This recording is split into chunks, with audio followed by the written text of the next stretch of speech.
Tapos na tayo sa trapezoidal rule kahapon. Okay? So, let me just share the screen. Okay, so for today, we'll be discussing the first method under Simpson's rule. Technically, this would be the second method about numerical integration techniques, which is the Simpson's one-third rule. For Simpson's one-third rule, before tayo mag-proceed mismo sa one-third rule, so we have here a comparison with wherein we compare the trapezoidal rule and the Simpsons rule. Wherein doon sa ating trapezoidal rule, as you can see, there is somehow an evident or very significant error that is shown. No?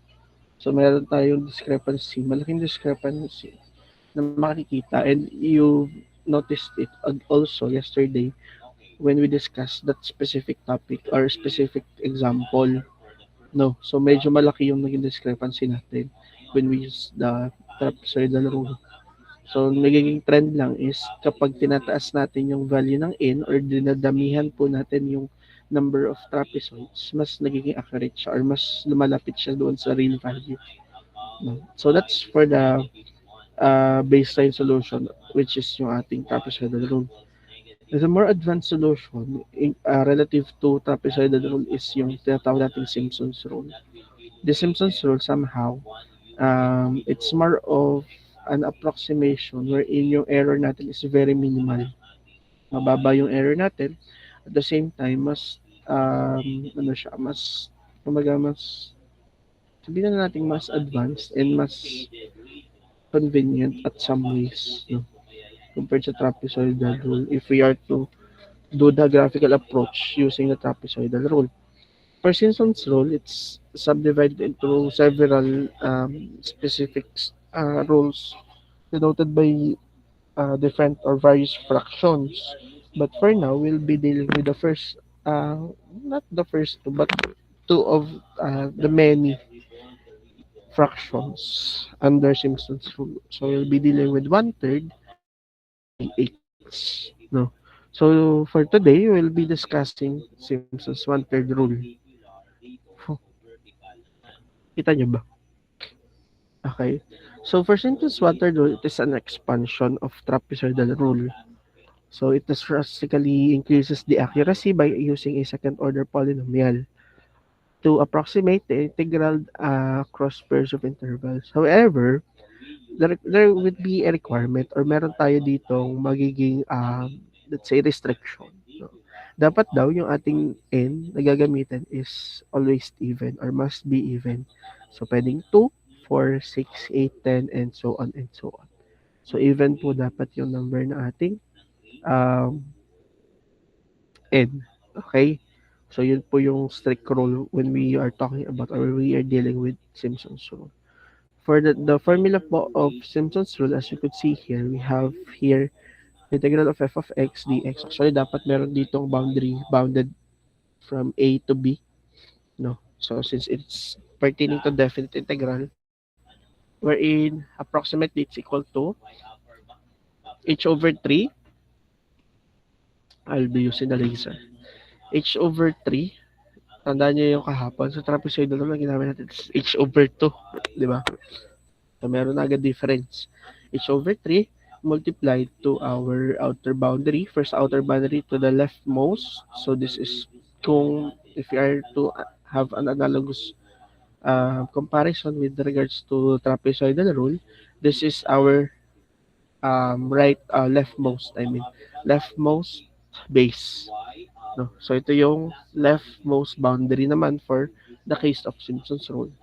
The leftmost boundary plus 4 multiplied to the summation of y. As you can see, the subscript is given as add. So, if we are pertaining to this, the notation of y sub add, these are y sub 1, y sub 3, y sub 5, y sub 7, and so on. So, dito naman, mayroon tayong y sub even. That's pertaining naman to y sub 2, y sub 4, y sub 6, y sub 8. Okay?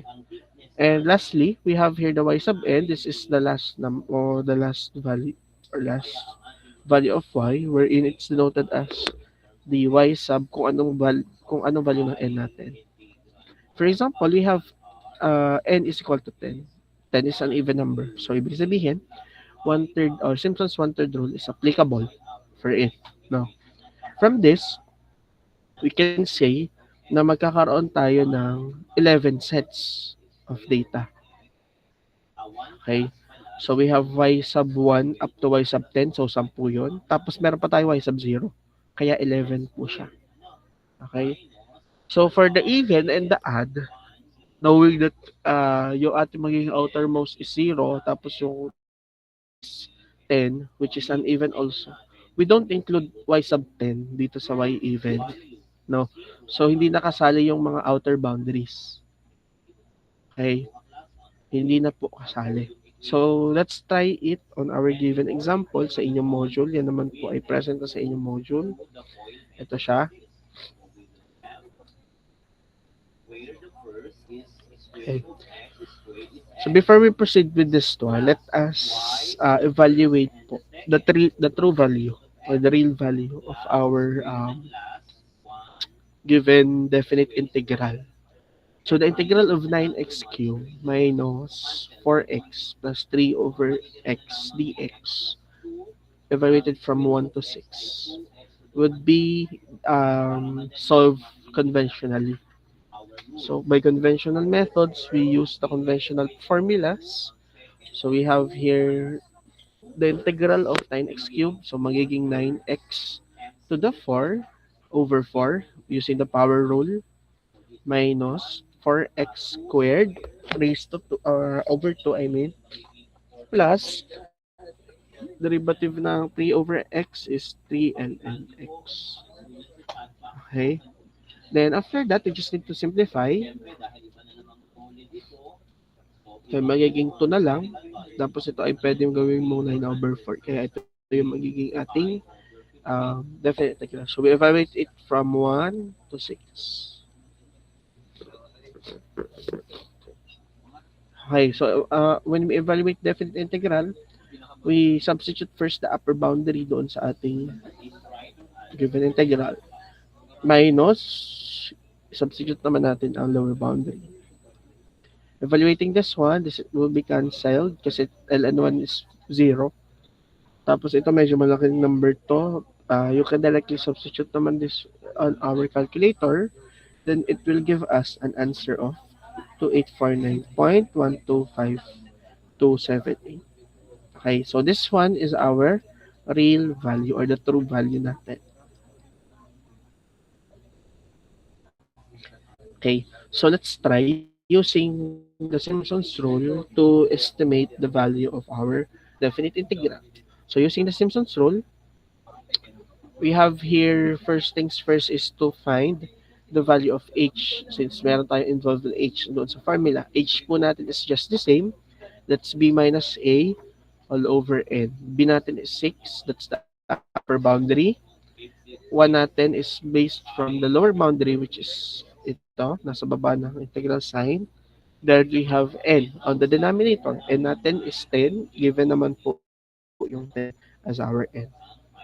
Then, evaluating the h, we have 0.5 or 1 half. So, meron tayong h. So, next step is to put up the table. For the table, we're expecting 11 rows of data. So, we have x sub 0 up until x sub 10. So, 11 yun. So, may corresponding y values tayo. So, if we are to go back doon sa ating lecture notes, ito siya. Yan. Meron tayong, sabi ko 11. So, ito ay 10. Tapos may isa pa. So, 11 siya. So, the question is, paano tayo mag-a-assign ng x values? Di ba alam natin na ang lower boundary is 1? So, yan yung automatic siya yung magiging x sub 0. Tapos alam natin yung upper boundary is 6. Siya yung magiging last value of x, 6. So, paano natin makukuha itong x sub 1, x sub 2, x sub 3, up until x sub 9? Makukamit ang h. So, h. So, paano natin makuha x sub 1? We just add 0.5. 1 plus 0.5, that's 1.5. Another 0.5, 2. Another 0.5, and so on and so on. Nakuha po, nakuha yung pagkuha ng mga x values. Siya po ay nakabase sa ating h. Okay? Then, once we were done listing all the values of x, I mean, so yan, x natin. So, we need to find the corresponding values of y's.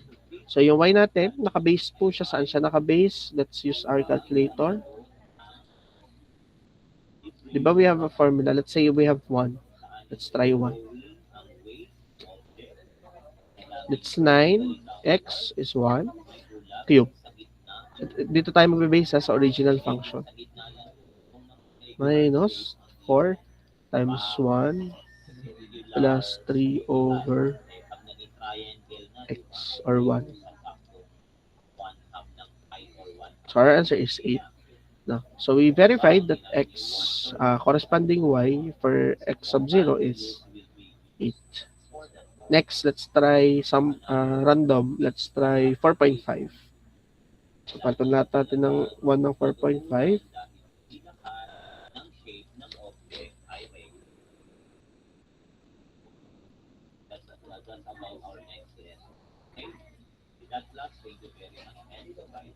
So answer would be 802 7916667.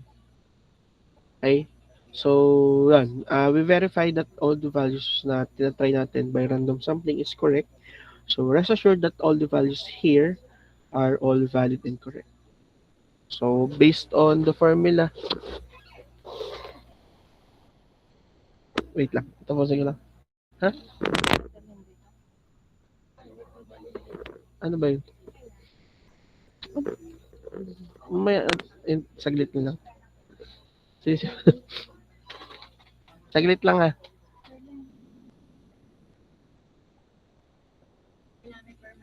I'm sorry for that. So, yung next step natin is to have the summation na lahat ng add at even. No. So for add, we have here x sub 1, x sub 3, x sub 5, x sub 7, and x sub 9. So we just need to add all those values. So yan, ito siya. Ito po yung mga values na yan.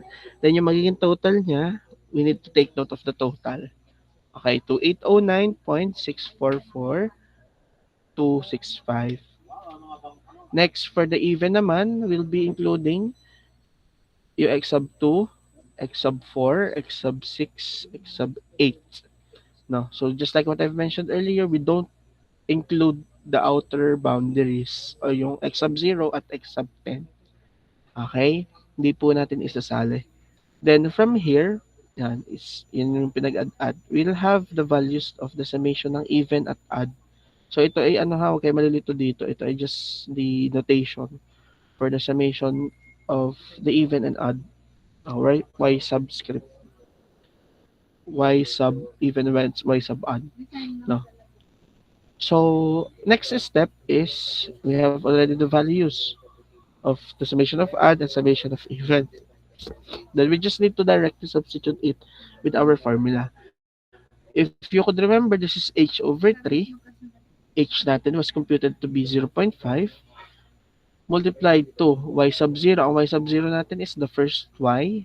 It is 8 plus 4 times the summation of all odd subscripts for y. So ito yung summation na na-complete natin kanina. Plus 2 times the summation of all even subscripts. Plus yung ating last or outer boundary. Ito siya, yung last, yung y sub 10. Okay? Then, when we evaluate this one on our calculator, our approximation would be 2849.12951. Which is, if you are to compare doon sa true value, may discrepancy siya, but still, yung whole number niya is the same. May discrepancy lang siya doon sa kanyang decimal. Questions? Questions po?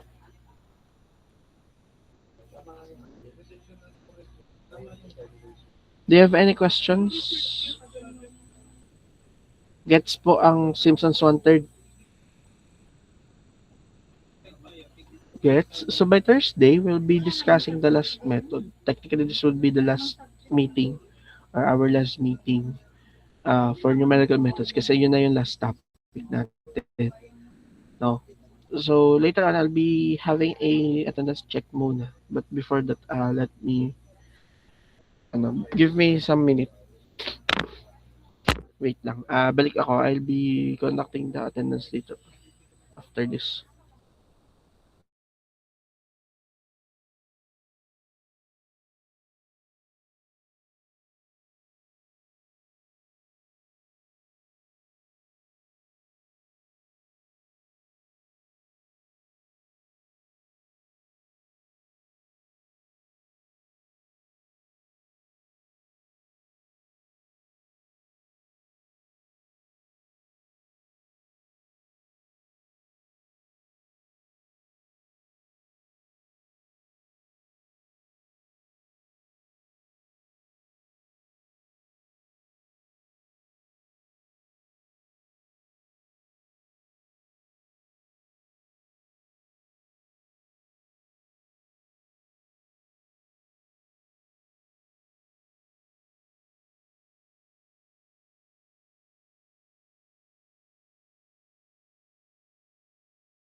Okay? Kaya may time talaga sila. Hindi katulad yung ngayon watch ay ano, Saglit lang. I'll be... you sure you don't have any question? Sure kaya? Walang question?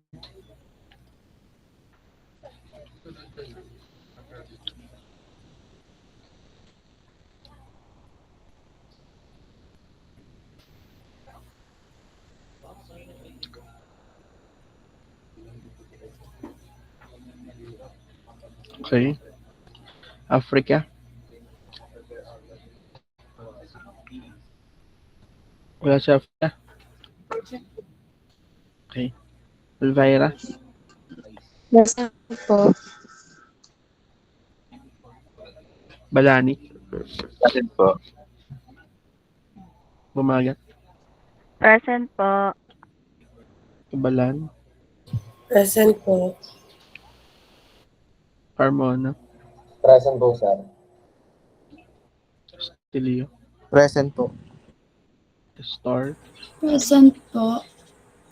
Kumea Aaron. Present po. Kumea John. Present po. Cueto. Present po. Lapok. Present po. Dimagiba. Present po. Ebora.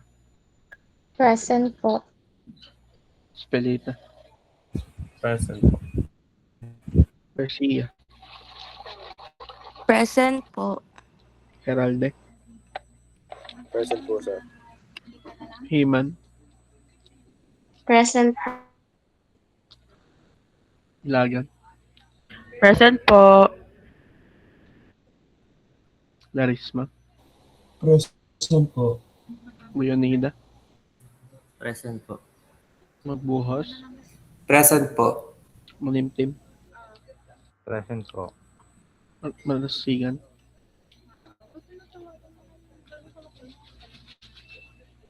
Martel. Present po. Alay, Nunez. Paroli.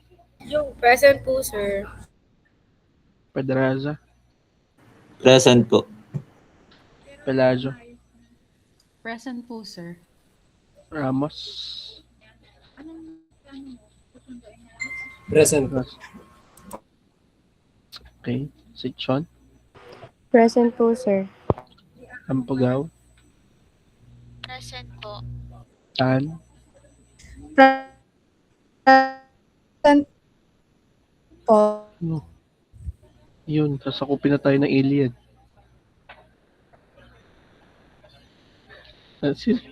Ulit nga, Tan. Present po. Valenzuela.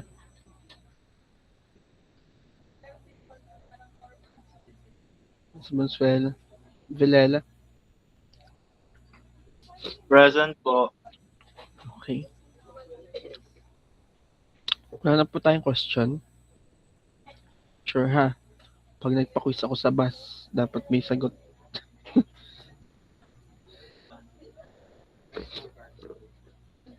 So I think that would be all for today's discussion. So we still have enough time for you to start your laboratory and problem sets, as well as you try answering the laboratory and problem sets already. Para hindi na kayo matambakan, no? Para by next meeting, after the meeting next week, we'll have a quiz. Quiz 2. Then yun, ang atay na lang natin is yung finals natin. Okay? Oh, sad. Madali lang naman ng numerical integration din yun. Compared to a different methods na natakal natin. Questions? Okay, assume none. If wala na po tayong question, let's call it a day. See you all on Thursday.